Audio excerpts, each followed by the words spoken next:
Easter is winging its way here, and Michael, no Easter bunny suit. I'm quite disappointed by that. Hello, Alex. How are you? I'm fine, thank you. Good. Lovely to have you back again. Now, this year, of course, I was taking the mick there about you being the history of the Easter Festival of Plays, but normally it's just you and I having a chat, and you brought the lovely Sharon on this I'm week. very pleased to introduce our new chairman, Sharon Walker.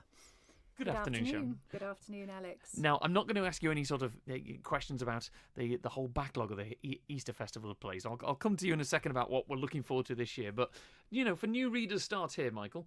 That Easter Festival of Plays, it's a firm favourite in the calendar, isn't it, really? It is, because it's an opportunity to see plays that you wouldn't normally see necessarily, certainly not in the West End. So it's a great opportunity, and also it's really great when a qualified adjudicator gets up and talks about how the play might have been improved, what was fantastic about the play, and that makes interesting listening as well. And when it comes to the shows themselves and the plays themselves, we've become quite accustomed to the big musicals over here at the Gaiety, haven't we? Which are fantastic, but we don't have that rich variety of plays that if you're in the West End, maybe of a night out, you go and see something new, something that you hadn't heard of in the press, not an Andrew Lloyd Webber that is on everybody's lips, but something that might open your eyes a bit. Very much so. And for a lot of people, this is the highlight of their winter, the end of the winter, beginning of the spring, and they very much look forward to seeing these plays, which I say are sometimes ones they would never see anywhere else. So, yeah, and the standard is very good. Now, let's get on to what we're looking forward to this year, Sharon, because, the preparation for this has been going on for months, almost since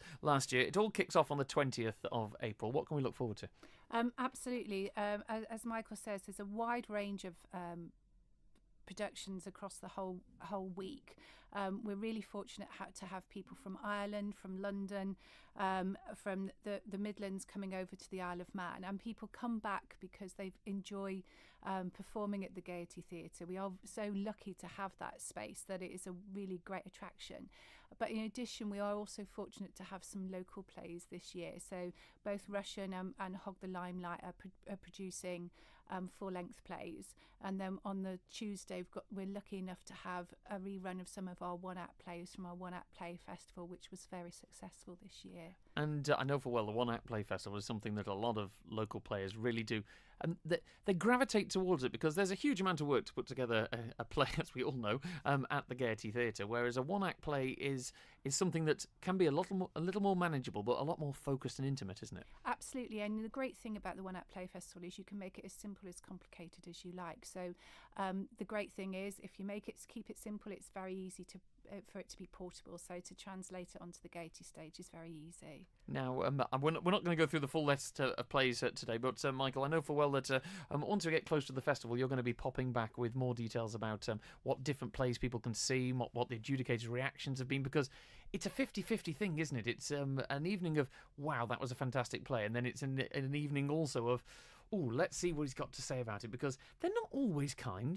They can be quite detailed about what might not have gone in the way that they'd expected. Well, who knows this year, because we've got Jill Colby coming to the Isle of Man for the first time. She's a very experienced adjudicator, but we haven't had it before, so I don't know what she might have to say. Might be some interesting points, but it is always good. And very often, sometimes, and this happens all the time when you go to the theatre, you're watching a play, and when it's over, you think, I didn't quite understand that point. So when somebody comes on stage and starts to talk about it and explain it, you think, oh, well, I'm glad I've stayed on now and listened to that. It's really good.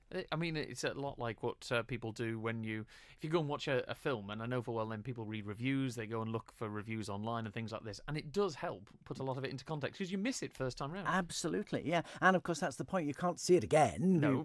So, it's great to have something explained to you. Now, Sharon, if people want to get hold of tickets for the festival of full-length plays, because it's not just a one-nighter, as you say, it runs from the 20th to 26th, how can they get in touch and get all the tickets? Well, in the usual places, it's at the Gaiety, so the tickets are available online. We should say that there is a season ticket available, so if you want to come and enjoy the whole 6 nights of performances, then you can get a season ticket at a reduced rate, and we do have concessions as well. So, but if you just want to come for the evening, it's just £13, which is really, really good value for some of the drama that you'll get to see.